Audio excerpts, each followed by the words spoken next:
আসসালামু আলাইকুম রহমতুল্লাহি ওবারাকাতুহ। দেশ এবং প্রবাসে যে যেখান থেকে আমার এই ভিডিওটি দেখছেন সবাইকে জানাই আমার পক্ষ থেকে আন্তরিক শুভেচ্ছা অভিনন্দন। সুপ্রিয় দর্শক শ্রোতা, আপনাদের যাদের পাসপোর্ট প্রয়োজন তাদের জন্য বিশাল একটি সুসংবাদ, একটি ভালো খবর।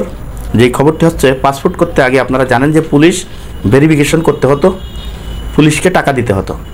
পুলিশকে টাকা দিলেই আপনার পক্ষে ভেরিফিকেশন হতো, আর টাকা না দিলে আপনার বিপক্ষে যেত। পাসপোর্ট পেতে আপনাকে কষ্ট করতে হতো।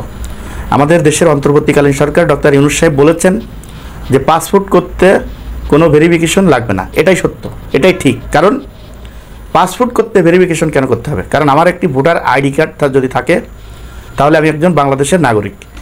এই সাধারণ এই দেশের নাগরিকদেরকে পাসপোর্ট দেওয়া এই সরকারের দায়িত্ব এবং কর্তব্য।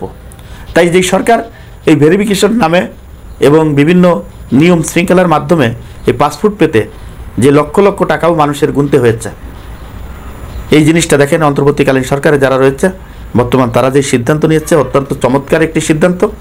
এই সিদ্ধান্তকে বাংলাদেশের জনগণ স্বাগত জানায়। কারণ পাসপোর্ট করতে যে ভোগান্তি পোহাতে হতো মানুষকে, এই ভোগান্তি আর পোহাতে হবে না। দেখেন খবরে বলা হচ্ছে পাসপোর্ট দেওয়ার জন্য পুলিশ ভেরিফিকেশনের বিধান বাতিল করেছে সরকার।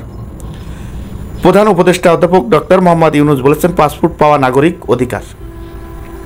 প্রধান উপদেষ্টার জ্যেষ্ঠ সহকারী সচিব ফয়েজ আহমেদ আজ তার ফেসবুক পেজ দেয়া এক পোস্টে কথা জানিয়েছেন।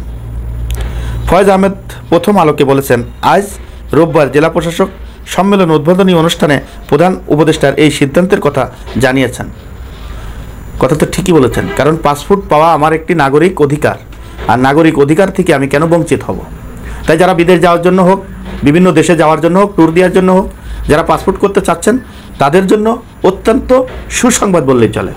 তাই দর্শক, এই ভিডিওটা আপনারা দেখা মাত্রই আপনারা একটু শেয়ার করে দিবেন, লাইক করবেন, কমেন্ট করবেন। শেয়ার করলে দেখবেন যে সবার কাছে ভিডিওটি পৌঁছে গেছে।